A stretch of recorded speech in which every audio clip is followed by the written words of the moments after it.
Kitty appeared, and today for you, I am going to be talking about my thoughts on the Pokemon Direct and the news that we got at E3 from the Square Enix and Nintendo events. Okay, so let's first talk about the Pokemon Direct that was on last week. So much happened and so much was shown, like with all the new features like the Dynamax, the open world area, multiplayer, also showing off some new Pokemon, new characters, and more. Alright, let's first talk about Dynamax. Anyone remember that episode of Pokemon where there was that giant Dragonite, and then there was that episode where they ended up on an island of giant Pokemon? Well, it took 20 years, but I guess we finally got our answer to that, because most likely it must be that they're Dynamax Pokemon. Duh. I mean, that could be just a reach there, but maybe Game Freak wants to put these in their games for years, but who knows. So Dynamax seems like an interesting feature to be using in battle. It could be very helpful, but you can only use it for 3 turns, but then you can't use it again until the next battle. So of course you gotta be smart about it when to use it. And honestly, if I get a Glaceon in the game, and then I could have a giant Glaceon, my mascot. Oh, they grow up so fast. Alright, next up I'm going to talk about the open world area, which looked amazing. Anyone else get like Breath of the Wild vibes from it? No?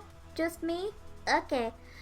But yeah, I love this whole thing. It just makes you feel like you're actually going on an adventure with all this open space, seeing Pokemon, and then obviously we can do the multiplayer thing where having a team up to 4 work together to defeat a Dynamax Pokemon. But only one person can actually make their Pokemon into a Dynamax, so that'll be interesting to see. But yeah, so also we have some new Pokemon. So we have Wooloo, which is adorable. Then there is Grosfair, I think that's how you pronounce it, which is a flower thing which evolved into Egros, which looks like a dandelion. Then there's Duranor, which looks like Blastoise and Toradera had a child. And then there's Corviknight, that looks like a Heartless from Kingdom Hearts. But I will say, I don't really like the look of the legendaries in this game. Like, it's a dog with a sword in its mouth, and then there's one that's just got a shield on its face. Like, I get why, but this region is based on the UK. You know, we have lions, we have unicorns, you could even use dragons. I mean, the unicorn one would have been really cool, but nope, I guess we're going with these. Okay. Alright, and we were also shown our new rival. He looks friendly. And I'm sorry, but I want a mean rival again. Is that too much to ask? I mean, I just want a rival like Gary again, because I don't want to feel bad kicking their butts every single time. But anyways, so the new rival is called Hop. Okay, really? Okay. Anyways, he has a big brother called Leon. I think we know who the favorite child was. Or, I hope Hop is a nickname like what we did in X and Y. But anyways, Leon is a champion of the Galar region, and we got a new professor called Magnola. I think that's how you pronounce it, but again, I'll just put the name up here. And we have her granddaughter, Sonia, who is her assistant. Gym battles will be taking place in football stadiums, since they say gym battles in the Galara region are treated more like sporting events, and people come and watch you fight against the gym leader. Which is interesting. Like, how does that work? Do people wait around for Pokemon battles? Do you need to sign up? Go on a waiting list? Like, what are the rules here? I'm thinking way too much into this, aren't I? Anyways, so the release date has been announced to be November 15th, 2019, which I had a feeling that it was going to be November. So yeah, there we go. So that was my thoughts on the Pokemon Direct. And now it is to E3.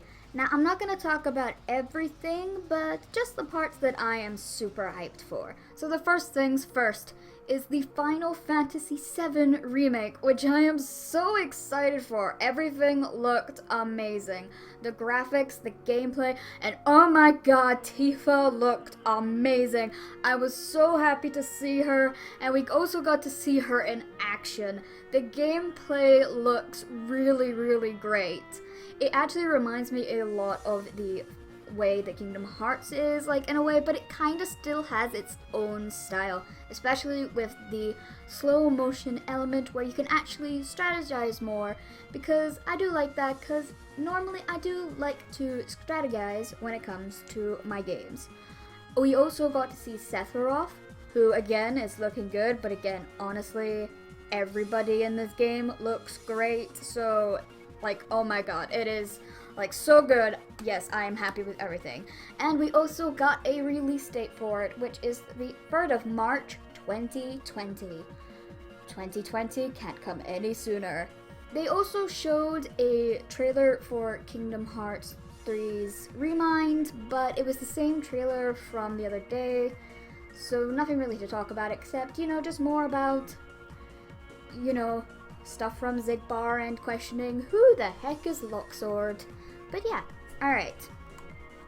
And now we are going to talk about Nintendo. Now, there was no news on Pokemon that wasn't already said at the Pokemon Direct, but we did get news on Animal Crossing. It's going to be called Animal Crossing New Horizons, but it's not coming out this year. It has been delayed for 2020 release. Oh well.